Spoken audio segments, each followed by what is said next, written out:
Donc, l'air, son rôle qu'il joue globalement dans notre propre acquisition de bactéries multirésistantes est complètement inconnu dans la littérature actuellement. À quel point les gènes de résistance aux antibiotiques peuvent-ils se propager dans l'air?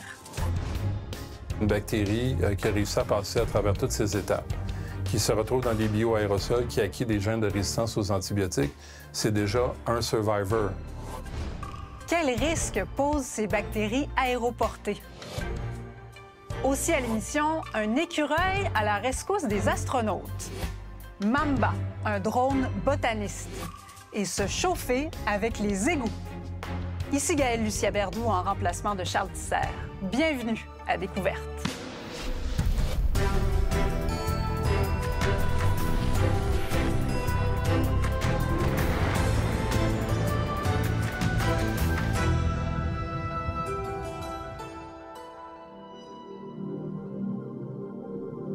L'air qui nous entoure n'est pas fait de vide.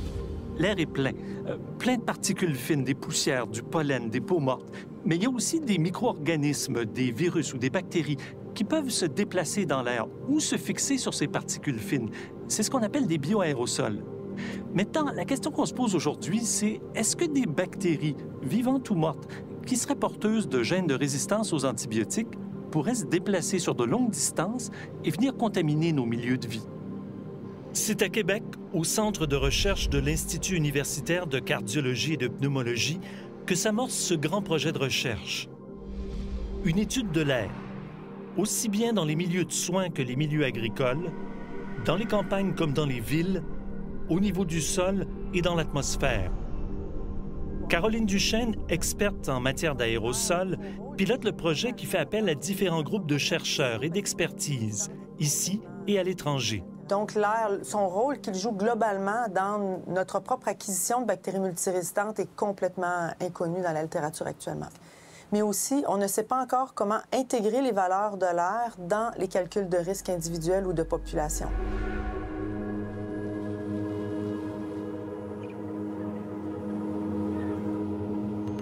C'est notre usage excessif et souvent inapproprié d'antibiotiques qui a favorisé le développement de bactéries plus résistantes. Aujourd'hui, plusieurs pays dans le monde sont confrontés au risque que de simples infections deviennent mortelles, faute d'efficacité des antibiotiques. En fait, 2019, c'est une année charnière où, pour la première fois, on a documenté qu'il y avait plus de morts causées directement par la résistance aux antibiotiques que de morts causées par la malaria ou par le VIH/SIDA dans le monde. L'usage des antibiotiques, on le sait, s'est aussi répandu dans certains élevages. Et avec lui, la probabilité qu'il se développe des bactéries résistantes aux antibiotiques. Des bactéries qui peuvent se retrouver dans le fumier. Jérémy, tu vas fonctionner l'air pour rendre les analyses de gaz? Stéphane Godbout est ingénieur en agro-environnement. Il participe au projet de recherche. Bien, souvent, un peu comme l'humain, il y a des rejets qui peuvent suivre le traitement médical, par exemple. Puis c'est des présences, par exemple, d'antibiotiques ou quelque chose de genre, ou de bactéries résistantes, bien, il va aller dans le lisier. C'est ça l'intérêt. L'installation de Stéphane est unique en son genre. Un endroit clos dans lequel il réalise de mini-épandages de fumier ou de lisier. Avec en prime la possibilité de mesurer ce qui s'échappe de l'air ambiant durant l'épandage. Est-ce que ça va aller dans l'air ou ça va rester au sol? C'est ça qui nous intéresse. L'échantillonnage se fait à l'aide de filtres qui vont capter à la sortie de la serre les aérosols émis lors de l'épandage. On mesure l'air à l'entrée et à la sortie. On connaît tout le débit d'air qui passe. Et puis, on regarde lors de l'épandage, est-ce que les concentrations dans l'air changent dues à l'épandage de différents composés? Là. Ça peut être les poussières et les gaz ou encore les bioaérosols. Des échantillons d'air sont aussi prélevés dans des fermes d'élevage et dans des usines d'épuration. Les déjections humaines sont une autre source potentielle de bactéries résistantes aux antibiotiques. Si on considère qu'un bâtiment est considéré comme une cheminée ou comme une source ponctuelle dans l'environnement, comment est-ce que ce qui est émis à partir de cette source-là peut voyager en termes de distance, autant en hauteur qu'en distance horizontale? Comment est-ce que ces sources-là vont éventuellement impacter ce à quoi nous, on est exposés? Mais au-delà des sources individuelles d'émissions, on peut se demander comment tracer un portrait plus global, à l'échelle d'un pays, par exemple, des bactéries auxquelles on est exposé et de leur résistance potentielle à des antibiotiques? Bien, on peut le faire avec ceci. Parce que chaque voiture dispose d'un filtre à air. Il filtre l'air avant qu'il n'entre dans l'habitacle.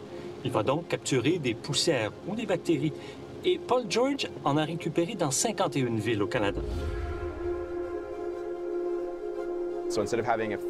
Au lieu d'un poste fixe qui ne capture que l'air qu'il atteint, on opte plutôt pour une méthode mobile. Cela procure un plus large échantillonnage de l'air, et ce dans les différents environnements rencontrés au quotidien. Des filtres du genre, Paul en analyse près de 500. À partir d'une pièce découpée dans chacun, il pourra extraire les micro-organismes qui s'y trouvent. Les spatules délogent la poussière contenue dans le filtre. Elle est relâchée dans le liquide. Ensuite, dans une centrifugeuse, ces éléments sont concentrés avant de procéder à une extraction de l'ADN. Ensuite, à l'aide d'une analyse PCR plus poussée, il sera capable de qualifier et de quantifier la présence de gènes de résistance aux antibiotiques qu'il observe. Au Canada, les villes de Montréal, Vancouver et Toronto ont montré les taux les plus élevés. Pour le reste, c'était des niveaux de base plutôt similaires. Ce qui me fait dire que plus il y a de gens et de véhicules, plus il y a de poussière, plus il y a de bactéries dans l'air. Si les bactéries résistantes aux antibiotiques peuvent se disperser sur de grandes distances au sol, elles peuvent aussi potentiellement se disperser dans les nuages. À une certaine altitude, les vents plus forts vont vite transporter les bactéries d'une région à l'autre. Vraiment, les bactéries peuvent se déplacer sur des dizaines de milliers de kilomètres. Donc ça peut être des gènes de résistance qui sont soit portés par la bactérie qui transite dans l'atmosphère, mais ça peut être aussi de l'ADN libre et qui vont eux aussi être capables de transiter sur des très longues distances. Florent Rossi a pu le mesurer sur des échantillons récupérés ici, au sommet du Puy-de-Dôme, en France. Un site de recherche exceptionnel, sur la route des nuages. Nous, les nuages qu'on va capturer au Puy-de-Dôme, ça va être des nuages qui vont transiter donc à peu près à l'altitude du Puy-de-Dôme, donc 1400 mètres d'altitude. À l'aide de cet appareil, on aspire un échantillon du nuage qu'on emmagasine dans un liquide. Les analyses ultérieures montrent que les nuages contiennent des gènes de résistance aux antibiotiques. On a observé jusqu'à présent environ 29 gènes de résistance différents et à des concentrations qui ne sont pas négligeables puisqu'on estime qu'on aurait à peu près 7 gènes de résistance par cellule bactérienne dans les nuages. Ces bactéries qui voyagent dans l'air et qui se déposent ensuite un peu partout ont également la capacité d'échanger des gènes de résistance avec les autres bactéries qui se trouvent à proximité. Et les bactéries ont acquis au fil du temps une grande capacité à transmettre leurs gènes de façon hyper efficace. Elles peuvent transmettre comme nous leur bagage génétique à leurs descendants de façon verticale, mais aussi à leurs voisines non parentes, de manière horizontale. Et par la suite, les bactéries qui vont l'avoir acquis cette capacité à résister aux antibiotiques de manière horizontale, elles vont pouvoir le transmettre à leur descendance à leur tour de manière verticale. Plus étonnant encore, une bactérie vivante peut acquérir des gènes de résistance aux antibiotiques d'une bactérie morte. Donc, dans l'environnement, on s'intéresse de plus en plus à l'ADN résiduel de ces bactéries mortes-là, qui, elles, peuvent être des sources de, disons, de gènes de résistance pour d'autres bactéries complètement inoffensives qui se trouvent autour d'elles. Ces bactéries inoffensives pour l'humain pourraient donc acquérir des gènes de résistance aux antibiotiques et éventuellement les transférer à des bactéries pathogènes qui croisent leur route. Mais comment savoir si ces bactéries ont survécu à leur transit dans l'air? Le fait d'en capturer dans les filtres ne veut pas dire qu'elles sont viables. Leur passage dans l'air, qu'on appelle l'aérosolisation, soumet les bactéries à tout un lot de stress. Écart de température et d'humidité, présence d'oxygène, exposition aux rayons du soleil. Certaines n'y survivront pas. Mais d'autres tiendront le coup. Elles vont conserver, le cas échéant, leur capacité à résister à des antibiotiques. Comment le sait-on? En plaçant ces bactéries capturées dans l'air dans un milieu de culture. En 48 heures, les bactéries qui ont résisté au passage dans l'air se multiplient à nouveau. Au centre du pétri de culture, une languette contient des antibiotiques. Donc, celles qui sont plus vers le centre et proches de la languette, on peut supposer qu'elles vont être résistantes à l'antibiotique qui va être présent sur la languette.